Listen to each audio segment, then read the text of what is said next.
আসসালামু আলাইকুম। আশা করি সবাই ভালো আছেন। আজ চলে এলাম একটি কাবাবের রেসিপি নিয়ে। তবে আজকের এই কাবাবটি আমি করেছি মগজ দিয়ে। আর এই মগজের কাবাব কিন্তু খেতে খুবই সুস্বাদু লাগে। মগজ সাধারণত আমরা ভুনাই বেশিরভাগ সময় খেয়ে থাকি, তবে এই কাবাবটি ট্রাই করে দেখবেন। আশা করি ভালো লাগবে। আমার কাছে তো অন্ততপক্ষে খুবই ভালো লেগেছে। তো চলুন দেখে নিই ঝটপট এই কাবাব তৈরি করার রেসিপি। আজকের এই মগজের কাবাব করার জন্য আমি একটি গরুর পুরো মগজটি নিয়েছি এবং খুব ভালো মতো ধুয়ে পরিষ্কার করে 4 ভাগে ভাগ করে নিয়েছি এবং ধোয়ার পরে আমি একটি জালিতে প্রায় 30 মিনিট রেখে দিয়েছি যেন অতিরিক্ত পানিটি ঝরে যায়। এবার আমি মগজের মধ্যে অ্যাড করে দিচ্ছি হাফ চামচ পরিমাণে আদা গুঁড়ো, হাফ চামচ রসুন গুঁড়ো, আর এখানে আপনারা চাইলে বাটা মশলাটাও ব্যবহার করতে পারেন, তবে সেই ক্ষেত্রে বাটা মশলার জন্য পানিটা খুব কম থাকে। আরও দিয়ে দিচ্ছি পরিমাণ মতো মরিচ গুঁড়ো, ঝালটা অবশ্যই পছন্দ মতো। দিয়ে দিচ্ছি 1/4 স্পুন পরিমাণে ধনিয়া গুঁড়ো,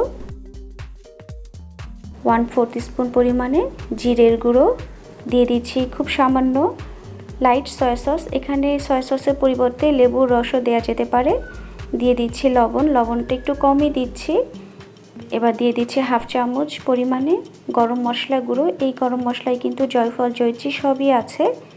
এবার আমি খুব ভালো মতো এই মশলাগুলো মগজের সঙ্গে মাখিয়ে নিচ্ছি। খুব আলতো করে মাখাতে হবে, কারণ মগজ কিন্তু যথেষ্ট নরম থাকে। আসলে মাঝে মধ্যে একটু ডিফারেন্ট কিছু ট্রাই করা উচিত। আমরা সাধারণত দেখা যায় মুরগি বা গরুর কাবাব এবং ইভেন খাসির কাবাবটাও খেয়ে থাকি, তবে এই মগজের কাবাবটা খেয়ে দেখবেন। আশা করি আপনাদের কাছে খুবই ভালো লাগবে। আমার মগজের সাথে মশলাগুলো মাখানো হয়ে গেছে। এইভাবে আমি ম্যারিনেট করব 2 ঘন্টা, যেন মগজের মধ্যে মশলাগুলো খুব ভালো মতো ঢুকে যায়। এবার আমি একটি বাটিতে নিয়ে নিচ্ছি বেসন। বেসনের সাথে অ্যাড করে দিচ্ছি কিছুটা মরিচ গুঁড়ো, স্বাদ মতো লবণ এবং 1/4 স্পুন পরিমাণে গরম মশলা গুঁড়ো। এবার সব কিছু এই শুকনো অবস্থাতে মাখিয়ে নিচ্ছি। আমি এখানে কোট করার জন্য বেসন ব্যবহার করেছি, চাইলে কিন্তু এখানে ময়দাও ব্যবহার করা যায়, এতে স্বাদেরও কোনো পরিবর্তন হবে না। এবার আমি 2 ঘন্টা পরে এই মগজগুলো একটি চামচ দিয়ে প্রথমে ভালো মতো কোট করে নিচ্ছি। এরপরে আমি হাত দিয়ে খুব ভালো মতো চেপে চেপে কোট করে নিচ্ছি। আমি কিন্তু এই ময়দার মধ্যে এই মগজগুলো 2 বার কোট করব। প্রথমে সবগুলো মগজ একবার কোট করে রেখে দিচ্ছি। সবগুলো একবার কোট করা হলে দেখা যাবে যে প্রথমে যে আমি কোট করে রেখেছিলাম সেই ময়দাটা অনেকটাই এই মগজটা শুষে নিয়ে নেবে। এবার আমি সেকেন্ড টাইম সবগুলো মগজ কোট করে নিচ্ছি। এতে এই মগজটা কিন্তু অনেক বেশি ক্রিস্পি হবে। খুব ভালো মতো চাপ দিয়ে আমি মগজগুলো কোট করে নিচ্ছি। আমার সবগুলো মগজ কোট করা হয়ে গেছে। চলে যাচ্ছি ভাজার জন্য। অবশ্যই ডিপ ফ্রাই করতে হবে এবং শ্যালো ফ্রাই করতে হবে, এই জন্য তেলটা একটু বেশিই লাগছে। তেলটা খুব ভালো মতো গরম হলে আমি মগজগুলো দিয়ে নিচ্ছি। এই সময় চুলোর আঁচ মিডিয়াম হাই ছিল। যেহেতু মগজগুলো একেবারেই কাঁচা ছিল, তাই ভাজতে কিন্তু একটু সময় লাগবে। আমার টোটাল সময় লেগেছে 15 মিনিটের মতো।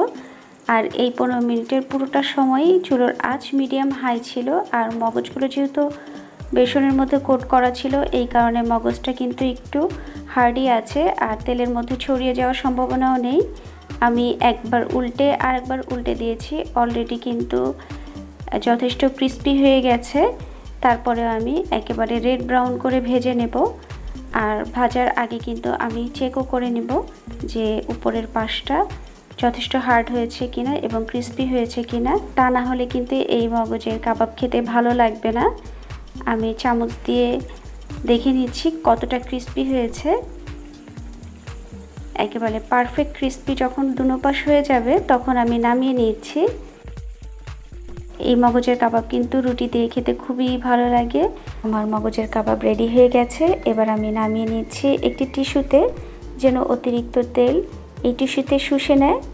তৈরি হয়ে গেল সুস্বাদু মগজের কাবাব। আশা করি আমার এই মগজের কাবাবের রেসিপিটি আপনাদের ভালো লেগেছে আর আপনারাও বাসায় ট্রাই করবেন। আর এতক্ষণ আমার সঙ্গে থাকার জন্য ধন্যবাদ সবাইকে। নিজের যত্ন নিন, পরিবারেরও যত্ন নিন। ভালো থাকবেন সবাই। আল্লাহ হাফেজ।